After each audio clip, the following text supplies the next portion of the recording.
Sahabat Salihah tahu nggak? Ternyata semasa hayatnya, Rasulullah SAW tidak pernah merasakan sakit perut.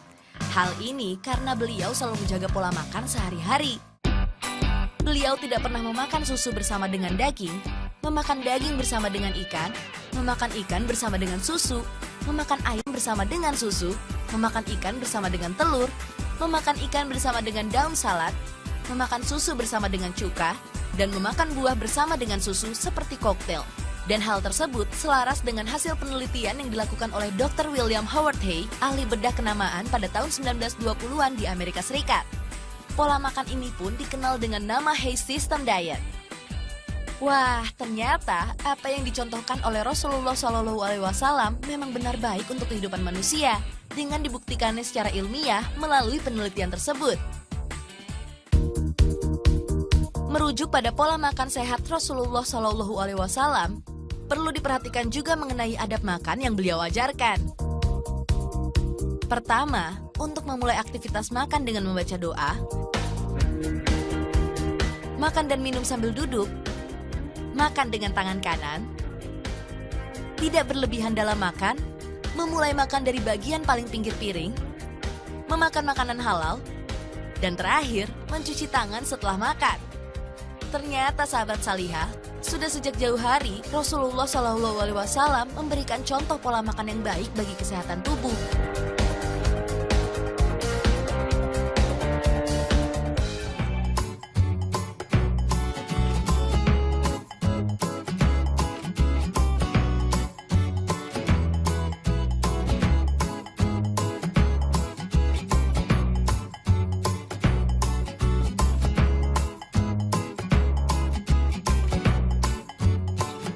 Nggak usah banyak-banyak tipsnya, cukup 3 aja.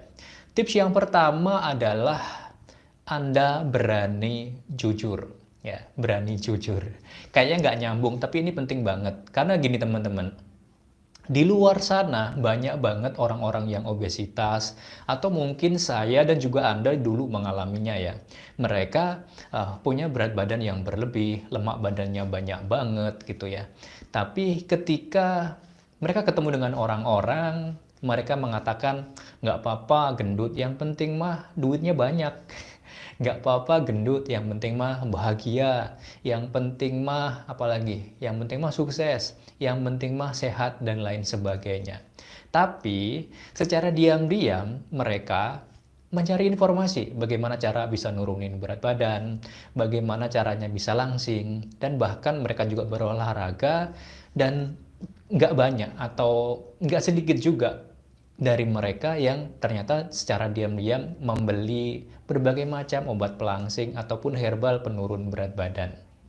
Nah, ini kan sesuatu yang tidak match ya, atau sesuatu yang naif.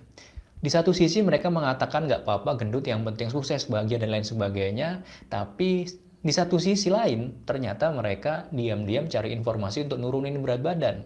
Mereka justru mengeluarkan uang untuk beli berbagai macam pil ataupun ramuan-ramuan herbal untuk nurunin berat badan. Nah, jadi selama Anda tidak match antara omongan dan tindakan, itu artinya Anda masih naif. Anda masih dalam tanda kutip munafik gitu ya. Kalau memang obesitas itu nggak bermasalah atau nggak apa-apa gendut, yang penting Anda sukses, atau gendut itu justru bukti bahwa Anda sukses atau Anda bahagia, maka seharusnya Anda kalau didoakan makin gendut makin seneng gitu ya. Tapi nyatanya kalau didoakan makin gendut Anda nggak suka, kemudian kalau dipanggil gendut juga Anda merasa itu adalah body shaming gitu ya. Itu artinya Anda tidak jujur di sini. Nah, karena itu kalau Anda kepengen berhasil nurunin berat badan atau kepengen berhasil dalam melakukan diet, hal pertama adalah Anda harus berani jujur. Jujur di sini ya berani mengatakan bahwa oke, obesitas yang saya alami ini adalah masalah. Oke, obesitas yang saya rasakan sekarang ini adalah satu problem, adalah satu keluhan yang kemudian ingin saya selesaikan.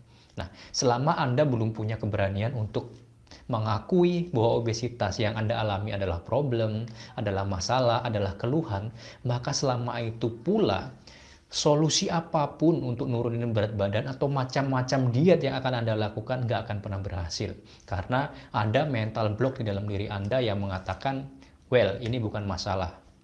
Tapi ketika Anda sudah berani jujur, maka solusi itu akan datang dan insya Allah Anda pasti akan berhasil. Nah, karena itu Anda harus berani jujur. Anda nggak perlu munafik, nggak perlu lagi mengatakan nggak apa-apa gendut, yang penting sukses, yang penting bahagia, dan lain sebagainya. Katakan saja bahwa obesitas atau gendut yang saya alami ini adalah masalah. Ya. Masalahnya biasanya nggak akan jauh-jauh dari 3 hal. Pertama, masalah fisik misalnya, susah nyari baju yang pas, gampang capek, gampang lapar, susah tidur, kalau makan nggak pernah kenyang, dan lain sebagainya. Itu adalah masalah-masalah yang bersifat fisik. Kemudian ada juga masalah yang bersifat psikologis. Misalnya Anda nggak nyaman dipanggil gendut, Anda nggak suka dipanggil endut, dipanggil kayak drum bodol, dan bahkan saya sendiri dulu ngalami dipanggil om-om oleh perempuan yang usianya sekitar 3-4 tahun di bawah saya. Kebayang nggak gimana sakitnya usia sekitar 27 dipanggil om-om gitu ya.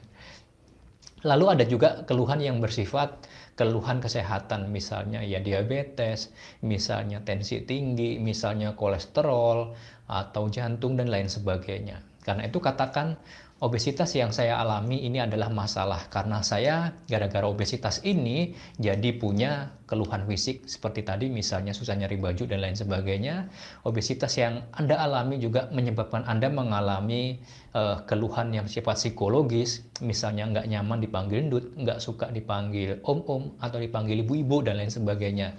Dan kemudian obesitas yang Anda alami menyebabkan Anda mengalami keluhan kesehatan, entah itu diabetes, entah itu tensi tinggi, entah itu susah haid, dan lain sebagainya. Nah, kalau Anda sudah berani jujur, maka itu adalah langkah awal yang paling penting dan strategis agar Anda nanti menjalankan metode diet yang lain.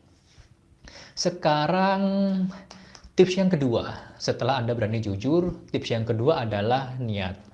Anda harus punya niat, Anda harus punya tujuan.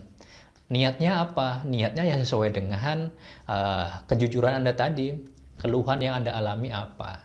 Nah, kalau Anda misalnya punya keluhan karena susah nyari baju yang pas, atau kepengen pakai baju-baju yang lain, berarti niat Anda, ya Anda berniat agar Anda bisa pakai baju-baju yang lain gitu. Atau kalau saya dulu misalnya, saya niatnya adalah saya ingin menyembuhkan diabetes saya. Kemudian saya kepengen menyembuhkan tensi saya yang tinggi. Kemudian saya ingin menyembuhkan sumbatan di kaki kiri saya akibat kolesterol gitu ya. Nah, itu niat saya. Nah, kalau udah jujur dan kemudian punya niat, nah niat inilah yang kemudian akan jadi motivasi kita. Karena apa? Karena melakukan diet nanti, apapun jenis dietnya, itu pasti nggak akan mudah. Anda akan mungkin diledek oleh teman-teman Anda, rekan kerja, atau justru Anda akan dibully, tidak didukung oleh pasangan Anda, keluarga Anda, dan lain sebagainya. Dibilang apain, hidup cuma sekali, dibikin susah, dan lain sebagainya. Intinya akan ada banyak banget godaan-godaan yang datang dari diri Anda sendiri, kemudian dari lingkungan Anda, dari makanan, dan lain sebagainya. Nah, kalau Anda nggak punya niat yang kuat untuk menuntaskan problem yang sedang Anda alami, maka nanti Anda gampang banget tergoda gitu ya. Karena itu, pastikan Anda punya niat yang kuat. Nah, niat yang kuat itu selalu didasari dengan tujuan yang nyata, tujuan yang real. Dan tujuan itu selalu berhubungan dengan kejujuran Anda sebelumnya. Kalau Anda tidak berani jujur bahwa obesitas yang Anda alami adalah masalah, maka Anda tidak akan punya niat, udah pasti itu. Niat Anda tidak akan kuat. Sekarang yang ketiga, tips yang ketiga adalah setelah Anda berani jujur dan Anda punya niat yang kuat, tips yang ketiga adalah komitmen. Anda harus komitmen. Karena begini, Bapak Ibu sekalian, diet apapun yang akan Anda pilih nanti, ya, mau diet rendah karbohidrat, rendah lemak, diet karnivor, diet vegetarian, diet food combining, dan lain sebagainya, semua pasti memiliki yang namanya do dan don't. Jadi apa yang sebaiknya dilakukan, apa yang sebaiknya tidak dilakukan itu pasti semuanya punya gitu. Nah, karena itu Anda harus komitmen. Komitmen itu artinya apa? Artinya Anda berani menerima konsekuensi dari apa yang Anda pilih. Nah, kalau Anda memilih misalnya kepengen nurunin berat badan gitu ya, maka otomatis Anda pasti akan diminta untuk meninggalkan kebiasaan-kebiasaan atau pola makan yang membuat tubuh Anda semakin bertambah gendut, membuat tubuh Anda semakin banyak lemaknya. Nah, kalau Anda kemudian tidak mau menerima itu karena Anda kepengen makan apapun yang Anda mau, makan sebanyak apapun yang Anda inginkan, terus kemudian makan apapun di waktu Anda kepengen begitu, berarti Anda lebih mengutamakan apa yang mau Anda makan. Berarti Anda konsekuensinya adalah Anda harus menerima kalau berat badan Anda terus bertambah gitu. Tapi kalau Anda menginginkan berat badan Anda turun, lemak badan Anda berkurang, maka konsekuensinya Anda juga harus mau menerima eh, menghindari sesuatu yang bisa membuat berat badan Anda bertambah gitu ya. Jadi yang paling aneh, yang paling naif itu adalah ketika Anda kepengen nurunin berat badan, tapi Anda makan semua hal. Ya, Anda tidak memilih-milih. Mau makan apapun, Anda makan. Kepengen makan apapun, kapanpun Anda makan. Itu namanya orang yang tidak punya komitmen. Itu tidak mungkin terjadi gitu. Jadi, pastikan Anda punya komitmen sesuai dengan tujuan Anda, dari niat Anda dan komitmen Anda tadi gitu. Kalau memang Anda serius pengen nurunin berat badan, maka konsekuensinya adalah Anda harus menerima konsep nanti dari diet yang Anda pilih. Saya ambil contoh begini deh, misalnya Anda sudah jujur nih, mengatakan bahwa obesitas yang saya alami ini adalah masalah gitu ya, bermasalah dan kemudian masalah yang Anda alami adalah diabetes. Nah, gara-gara obesitas Anda mengalami diabetes. Karena itu Anda harus punya niat yang kuat untuk saya mau sembuh dengan diabetes. Nah, kalau saya mau sembuh dengan diabetes, maka konsekuensinya saya harus berkomitmen untuk menghindari aktivitas ataupun makanan-makanan yang bisa menyebabkan obesitas saya semakin parah, yang menyebabkan gula darah saya semakin naik. Dan kemudian saya memilih, contoh misal saja ya, saya memilih kemudian menerapkan diet karnivor. Nah, di diet karnivor itu akan diajarkan Anda untuk mengkonsumsi makanan-makanan yang hanya dari hewan, gitu ya. Jadi menghindari sebisa mungkin makanan-makanan yang dari nabati. Nah, kalau saya memilih karnivor dengan tujuan untuk biar diabetes saya sembuh, maka saya harus punya komitmen. Komitmennya, oke, berarti saya akan menghindari makanan-makanan yang dari nabati untuk kemudian memilih makanan-makanan yang dari hewan. Itu komitmen gitu.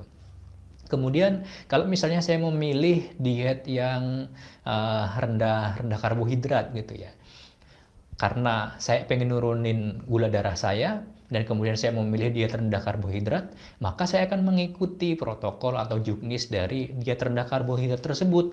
Konsekuensinya berarti saya akan menghindari makanan-makanan yang tinggi karbohidrat. Contohnya saya akan meminimalisir atau bahkan tidak makan lagi makan nasi, menghindari makanan-makanan mie, menghindari makanan-makanan dari roti yang tepung-tepungan dan mengandung gula. Nah, dengan begitu, maka nanti saya pasti akan berhasil gitu. Tapi kalau saya kepengen nurunin gula darah saya, kemudian saya memilih diet rendah karbo, tapi yang saya makan karbonya tinggi, gulanya tinggi, itu berarti saya tidak berkomitmen. Nah, jadi itulah teman-teman, intinya Anda boleh memilih diet apapun ya, mau diet rendah karbohidrat, mau diet rendah rendah lemak, mau diet karnivor, mau diet vegetarian, mau food combining, semua itu nggak akan ngaruh dan nggak akan ngefek kalau Anda belum berani jujur mengakui bahwa obesitas yang Anda alami adalah masalah. Kemudian kalau Anda nggak punya niat untuk berhasil dan Anda tidak berkomitmen dalam menerapkan protokol atau